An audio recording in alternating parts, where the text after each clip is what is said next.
People of the state of Michigan versus Stephen Edward Laverdure, 1922988. Mr. Laverdure is here appearing from the jail. Mr. Mequio is his attorney. Mr. Gabry is the prosecutor. It's my understanding this matter is resolved. Mr. Laverdure, please raise your right hand. You solemnly swear or affirm the testimony you give will be the truth, the whole truth, and nothing but the truth. I do. Mr. Gabry, the offer? Your Honor, we filed an amended information which is added count 2, receiving or possessing stolen property valued at $1,000 but less than $20,000. That is a felony punishable by up to 5 years incarceration. We are offering an opportunity to, and asking the court to delay sentencing of Mr. Laverdure for a period of 11 months, during which time, if he makes regular payments towards a restitution figure, part 1 being $9,651.72. If that amount is paid off in those 11 months, I will dismiss the felony and file this, or we'll reduce this to a misdemeanor. And any remaining restitution, insurance companies could be paid for over a payment plan throughout the court's supervision of that. And of course, the more serious original felony, receiving, concealing $20,000 or more, would be dismissed with his plea. Is that correct, Mr. Mequio? It is, Your Honor, and I confirm the terms. Mr. Laverdure, again, the offer is that you plead to a charge of receiving and concealing stolen property of over $1,000 but less than $20,000, a felony punishable by up to 5 years in prison and or a fine of up to $10,000. They would dismiss the more serious charge of receiving and concealing stolen property over $20,000, which is a felony punishable by up to 10 years. Prosecutor would also agree to adjourn sentencing, put a deferred, and give you time to make payments on restitution. And the total figure of restitution is in the range of $16,000. But if you were to pay over the next 11 months, $9,651.72, which is the restitution owed to the individuals, Mr. Gabry would agree to dismiss the felony and allow you to plead to a misdemeanor. And then that remaining balance owed to the insurance company would be paid out of that. So over the next 11 months, if you were able to pay that $9,651.72, they would drop it to a misdemeanor. You'd still be obligated to pay the amount of restitution to the insurance company, but that would be as a misdemeanor. Is that your understanding? Yes, sir. Also, that these payments would occur regularly. You'd be making the payments every month to the, in the name of the victims, to the prosecutor's victim witness unit.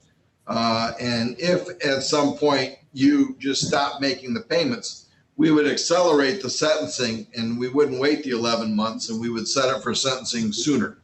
So the minute you miss payments during any month, it would result in an acceleration to the sentencing date. You understand that? Yes, sir. Okay.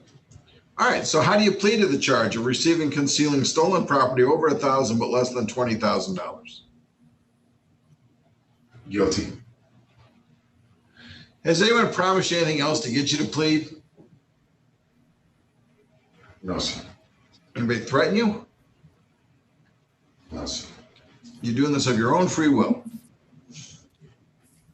Yes, sir. You understand that if your plea is accepted, you'll not have a trial of any kind. You'll be giving up the rights you would have had at trial. Those include the right to be tried by a jury, to be presumed innocent until proved guilty, to have the prosecutor prove beyond a reasonable doubt that you are guilty, to have the witnesses against you appear at trial, to question the witnesses that appear against you, to have the court ordering witnesses you have for the defense to appear at trial, to remain silent during the trial and to not have that silence used against you, or to testify at trial if you want to testify. You understand you're giving up all those rights. Yes. All right. And it alleges that on or about March 5th of 2019, in Fabius Township, the county of St. Joseph, you did either buy, receive, possess, conceal, or aid in the concealment of certain trailers and tools which were stolen, embezzled, or converted property that you knew or had reason to know or reason to believe the property was stolen, embezzled, or converted, and that the value of that property was over $1,000 but less than $20,000. Tell me what happened that makes you guilty of this.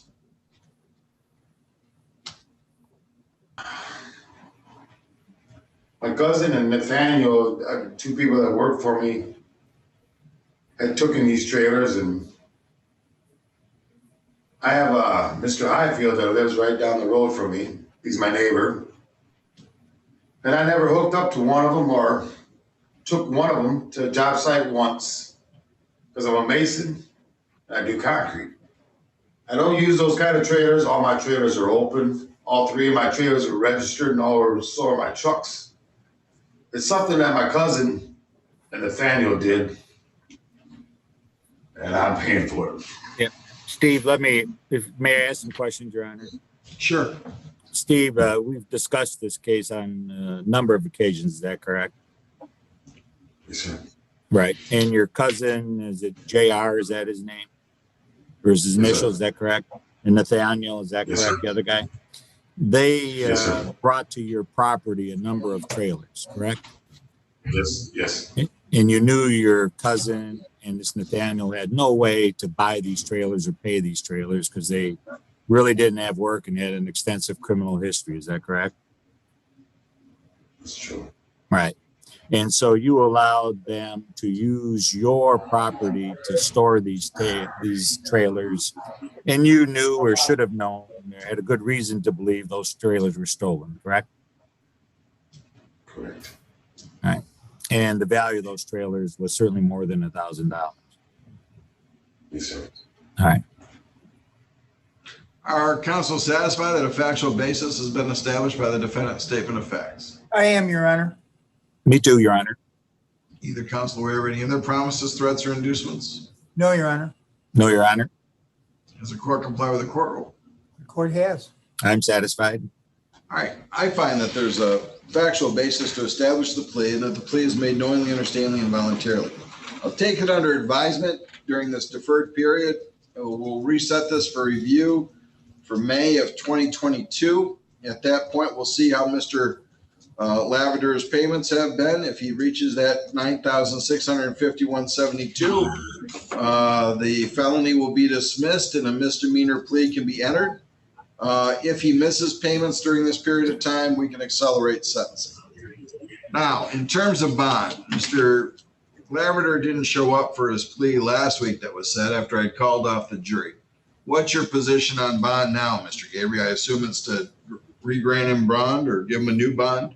Yes, Your Honor, I think we should, I'd recommend that the court impose a new bond.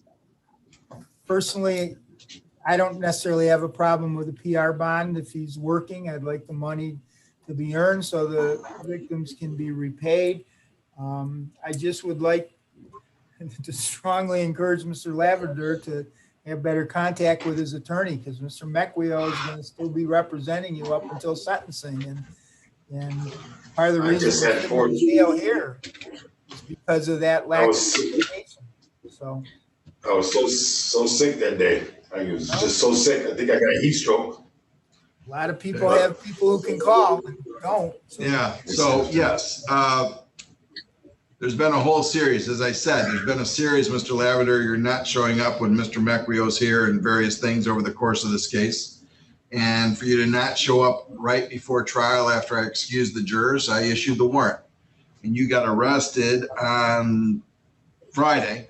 So maybe this will impress upon you that when the court sets a hearing date, you will make yourself available and make sure that that takes priority. And if you're sick or in the hospital, you let your attorney know so we can address that. All right, Mr. Laverdure, I'll give you a $5,000 PR bond. Condition being that you comply with the terms of the agreement here, and then be in touch with your attorney. And again, we'll go off the record and we'll establish that process for you to